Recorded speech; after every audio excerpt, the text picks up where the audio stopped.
चित्तं सुखेन भवतापहृतं गृहेषु यन्निर्विशत्युतकरावपिकृत्ये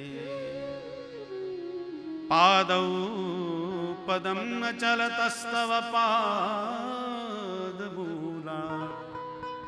यामः कथं व्रजमथो करवां किं वा। हे माधव, चित्तम सुखेन भवता अपहृतम, आपने बंसी बजा के बड़े प्रेम से बड़े आराम से हम सब गोपियों का चित्त चुरा लिया। नमामि चित्त चोरकम, आप चित्त चोर हैं।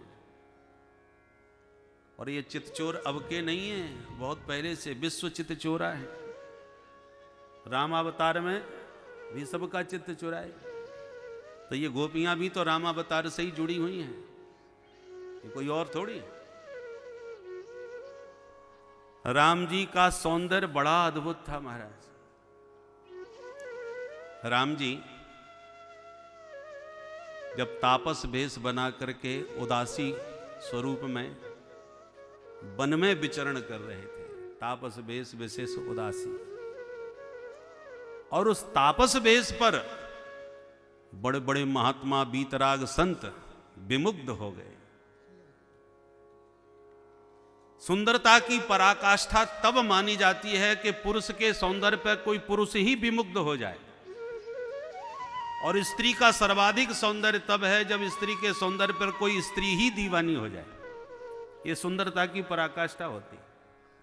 राम जी इतने सुंदर थे कि जो बीतराग संत घर द्वार परिवार परित्याग करके राख लगा करके भस्म रमा करके जंगल में बैठे थे, सैकड़ों वर्ष हो गए थे, तप करते करते अपना शरीर तपा दिया, विषय वासना को एकदम भस्म कर दिया, समाप्त कर दिया।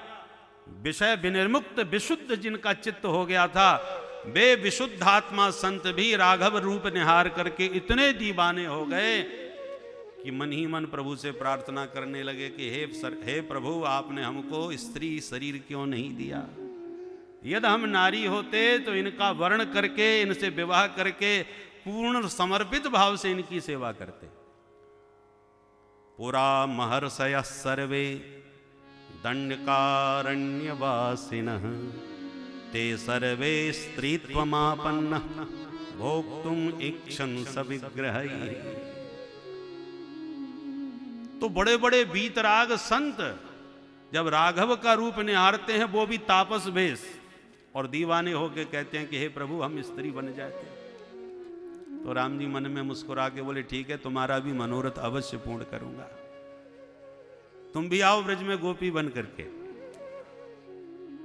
और जब तापस वेश में ये आकर्षण है, तो जब दूल्हा वेश बना करके मिथिला में विचरण किए होंगे तब क्या हाल हुआ होगा। मिथिला में जब दूल्हा रूप में राघव का दर्शन मिथिलानियों ने किया, तो सभी मिथिलानियों के मन में राघव का दूल्हा वेश समा गया।